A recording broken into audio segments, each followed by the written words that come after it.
ಸ್ನೇಹಿತರೆ ಎಲ್ಲರಿಗೂ ಕೂಡ ನಮಸ್ಕಾರ. ಎಲ್ಲರಿಗೂ ಕೂಡ ಗೃಹಲಕ್ಷ್ಮಿ ಯೋಜನೆಯ ಅಪ್ಡೇಟ್ಗೆ ಸ್ವಾಗತ. ಇಲ್ಲಿ ನೀವು ಸಾಕಷ್ಟು ಕಡೆ ವಿಡಿಯೋಗಳನ್ನ ನೋಡ್ತಾ ಇರಾ ಮತ್ತು ಸಾಕಷ್ಟು ವಿಡಿಯೋ ಕೆಳಗಡೆ ಕಮೆಂಟ್ನ ಕೂಡ ಅಬ್ಸರ್ವ್ ಮಾಡ್ತಾ ಇರ್ತೀರಾ. ಇವಾಗ ಗೃಹಲಕ್ಷ್ಮಿ ಯೋಜನೆ ಹಣ ಬಿಡುಗಡೆ ಆಗಿದೆ ಬಂದಿದೆ ಅಂತ ಕೆಲವರು ಹೇಳ್ತಾ ಇದ್ದಾರೆ, ಕೆಲವರು ಬಂದಿಲ್ಲ ಅಂತ ಹೇಳ್ತಾ ಇದ್ದಾರೆ. ನಿಮ್ಗೆಲ್ಲರಿಗೂ ಕೂಡ ಕನ್ಫ್ಯೂಷನ್ ಇರುತ್ತೆ. ಹಾಗಾದರೆ ಯಾವ್ಯಾವ ಜಿಲ್ಲೆಗೆ ಹಣ ಹೋಗಿದೆ, ಯಾವ ಜಿಲ್ಲೆಗೆ ಹಣ ಹೋಗಿಲ್ಲ, ಮತ್ತು ನಮ್ಮ ಖಾತೆಗೆ ಹಣ ಯಾವಾಗ ಬರುತ್ತೆ, ಈ ರೀತಿ ಪ್ರಶ್ನೆಗಳು ಇದ್ದೇ ಇರುತ್ತೆ.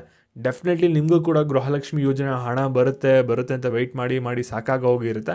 ಆದರೂ ಹಣ ಬಂದಿರಲ್ಲ, ಯಾವಾಗ ಬರುತ್ತೆ ಅಂತ ತಿಳ್ಕೊಬೇಕಾಗಿರುತ್ತೆ.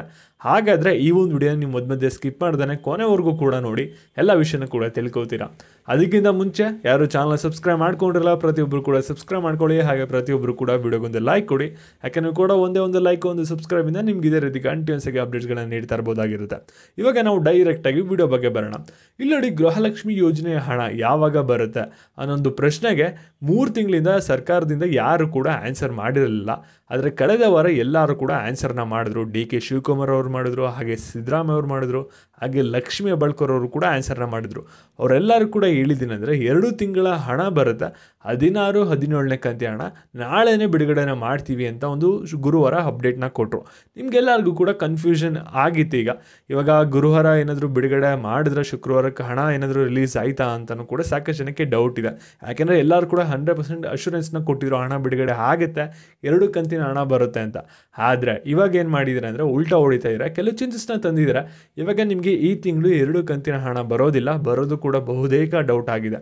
ಹಾಗಿದ್ರೆ ನಿಮಗೆ ಒಂದು ಕನ್ಫ್ಯೂಷನ್ ಇದೆಯಲ್ಲ, ಇವಾಗ ಹಣ ಬಿಡುಗಡೆ ಆಗಿದೆಯಾ ಆಗಿಲ್ವಾ, ಯಾವ್ಯಾವ ಜಿಲ್ಲೆಗೆ ಹಣ ಹೋಗಿದೆ, ನಮ್ಮ ಜಿಲ್ಲೆಗೆ ಹಣ ಇನ್ನೂ ಏನಕ್ಕೆ ಬಂದಿಲ್ಲ, ಯಾವಾಗ ಬರುತ್ತೆ, ಈ ರೀತಿ ನಿಮ್ಮ ತಲೆಯಲ್ಲಿ ಏನಾದರೂ ಪ್ರಶ್ನೆ ಇದ್ದರೆ ಇವಾಗ ವೀಡಿಯೋನ ಸ್ಕಿಪ್ ಮಾಡೋಕ್ಕೆ ಹೋಗ್ಬಿಡಿ, ಕೊನೆವರೆಗೂ ಕೂಡ ನೋಡ್ತಾ ಹೋಗಿ. ಇಲ್ಲಿ ರಾಜ್ಯ ಸರ್ಕಾರದಿಂದ ಏನೇನು ಅಪ್ಡೇಟ್ ಬರ್ತಿದೆ, ಏನೇನು ನೋಟಿಫಿಕೇಷನ್ನ ಕಳಿಸಿದ್ರೆ ಮತ್ತು ಏನೇನು ಮಾಹಿತಿಗಳನ್ನ ಕೊಡ್ತಾ ಇದ್ದಾರೆ, ಎಲ್ಲ ಕೂಡ ನಮ್ಮ ಚಾನಲಲ್ಲಿ ಟೈಮ್ ಟು ಟೈಮ್ ಅಪ್ಡೇಟ್ನ ಮಾಡ್ತಾ ಇದ್ದೀವಿ. ಎಲ್ಲದ್ರ ಬಗ್ಗೆಯೂ ಕೂಡ ನೀವು ವಿಷಯಗಳನ್ನ ಟೈಮ್ ಟು ಟೈಮ್ ತಿಳ್ಕೊತಾ ಇರ್ತಾರೆ, ರೆಗ್ಯುಲರಾಗಿ ನೀವೇನಾದರೂ ಫಾಲೋ ಮಾಡ್ತಾ ಇದ್ರೆ. ಆದರೆ ಸರ್ಕಾರದವರು ಲೇಟೆಸ್ಟಾಗಿ ಲಾಸ್ಟಾಗಿ ಒಂದು ಅಪ್ಡೇಟ್ ಕೊಟ್ಟಿದ್ದೀನಿ ಅಂದರೆ ಶುಕ್ರವಾರ ಹಣ ಬರುತ್ತೆ ಅಂತ ಹೇಳಿದರು. ಆದರೆ ನಿಮ್ಮ ಖಾತೆಗೆ ಇನ್ನೂ 3-4 ದಿನ ಕಳೆದ್ರೂ ಕೂಡ ಇನ್ನೂ ನಿಮ್ಮ ಎಷ್ಟೊಂದು ಜನರ ಖಾತೆಗೆ ಹಣ ಬಂದಿರಲ್ಲ. ಇದರಿಂದ ನಿಮಗೆ ಕೆಲವರಿಗೆ ಡೌಟ್ ಆಗಿರುತ್ತೆ, ಇವಾಗ ಹಣ ಸರ್ಕಾರದವ್ರು ಏನಾದರೂ ಬಿಡುಗಡೆನ ಮಾಡಿಲ್ವಾ, ನಮ್ಮ ಜಿಲ್ಲೆಗೆ ಹಣನೇ ಬರಲಿಲ್ವಲ್ಲ, ಯಾವಾಗ ಬರುತ್ತೆ ಅಂತ. ಇದ್ರ ಬಗ್ಗೆ ಸರ್ಕಾರದವರು ಆನ್ಸರ್ನ ಮಾಡಿದ್ದಾರೆ. ಮತ್ತು ಇಲ್ಲಿ ಗೃಹಲಕ್ಷ್ಮಿ ಯೋಜನೆ ಬಿಡುಗಡೆ ಮಾಡೋ ಒಂದು ಪ್ರಕ್ರಿಯೆಯಲ್ಲೂ ಕೂಡ ಒಂದು ಬದಲಾವಣೆಯನ್ನು ಕೂಡ ತಂದಿದ್ದಾರೆ. ಇಲ್ಲಿ ಏನಂತ ಹೇಳ್ತಾ ಇದ್ದಾರೆ ಅಂದರೆ, ಶುಕ್ರವಾರ ಗೃಹಲಕ್ಷ್ಮಿ ಯೋಜನೆ ಹಣ ಬಿಡುಗಡೆ ಆಗಿದೆ, ಆದರೆ ಎಲ್ಲ ಜಿಲ್ಲೆಯವ್ರಿಗೂ ಕೂಡ ಹಣನ ಹಾಕಿಲ್ಲ. ಯಾಕೆಂದರೆ ಇವಾಗ ಪಾವತಿ ಪ್ರಕ್ರಿಯೆಯಲ್ಲಿ ಒಂದು ಬದಲಾವಣೆ ತಂದಿದ್ದಾರಲ್ವಾ, ಅದಕ್ಕೋಸ್ಕರ ಟ್ರಯಲ್ ರೂಪದಲ್ಲಿ ಇವಾಗ ಬೆಂಗಳೂರು ನಗರ, ಬೆಂಗಳೂರು ಗ್ರಾಮಾಂತರ ಇವೆರಡೂ ಜಿಲ್ಲೆಯವರಿಗೆ ಹಣ ಆಗಲೇ ಬಿಡುಗಡೆ ಆಗಿದೆ. ಅವರೆಲ್ಲರೂ ಕೂಡ ಗೃಹಲಕ್ಷ್ಮಿ ಯೋಜನೆದು 16ನೇ ಕಂತಿ ಹಣನ ರಿಸೀವ್ ಮಾಡ್ಕೊಂಡಿದ್ದಾರೆ.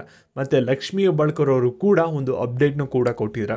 ಅವ್ರೇನು ಹೇಳ್ತಾ ಇದ್ದಾರೆ, ಟ್ರಯಲ್ಗೋಸ್ಕರ ಇವಾಗ 2 ಜಿಲ್ಲೆಗೆ ಮಾತ್ರ ಇವಾಗ ಹಣನ ಬಿಡುಗಡೆನ ಮಾಡಿದ್ದೀವಿ, ಮುಂದಿನ ದಿನಗಳಲ್ಲಿ ಎಲ್ಲ ಜಿಲ್ಲೆಯವ್ರಿಗೂ ಕೂಡ ಹಣ ಬರುತ್ತೆ ಅಂತ ಹೇಳ್ತಾರೆ. ಮತ್ತು ಇನ್ನೊಂದು ಅವ್ರು ಕೊಟ್ಟಿರೋಂಥ ಅಪ್ಡೇಟ್ ಏನಂದರೆ, ಗೃಹಲಕ್ಷ್ಮಿ ಯೋಜನೆ ಹಣ ಬಂದುಬಿಟ್ಟು CM ಸಿದ್ದರಾಮಯ್ಯವರು ಶುಕ್ರವಾರ ಬಿಡುಗಡೆ ಆಗುತ್ತೆ ಅಂತ ಹೇಳಿದರು.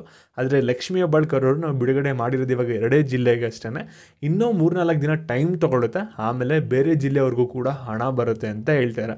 ಅಂದರೆ ಇವಾಗ ನಿಮ್ಗೇನು ಗೊತ್ತಾಗುತ್ತೆ ಅಂದರೆ, ಅವ್ರು ಹೇಳಿರೋಂಥ ಮಾಹಿತಿಯಲ್ಲಿ ಇಲ್ಲಿ ಗೃಹಲಕ್ಷ್ಮಿ ಯೋಜನೆದು 16ನೇ ಕಂತಿನ ಹಣಕ್ಕೋಸ್ಕರನೇ ನೀವು ಈ ತಿಂಗಳು ಕೊನೆವರೆಗೂ ಕೂಡ ಕಾಯಬೇಕಾಗುತ್ತೆ. ನೆಕ್ಸ್ಟು 17ನೇ ಕಂತಿನ ಹಣ ಬಿಡುಗಡೆ ಮಾಡೋದು ಸರ್ಕಾರದವರು ಮುಂದಿನ ತಿಂಗಳು ಆಗುತ್ತೆ. ಈ ತಿಂಗಳು ಬರ್ತಾ ಇರೋದು 4,000 ಅಲ್ಲ, ಬರೀ 2,000 ಆಗಿರುತ್ತೆ. ಮತ್ತು ಇದೇ ರೀತಿ ಅಪ್ಡೇಟ್ಸ್ಗಾಗಿ ಚಾನಲ್ನ ಸಬ್ಸ್ಕ್ರೈಬ್ ಮಾಡ್ಕೊಳ್ಳಿ. ವಿಡಿಯೋನ ಎಲ್ಲ ಮಹಿಳೆಯರಿಗೂ ಕೂಡ ಶೇರ್ ಮಾಡಿ.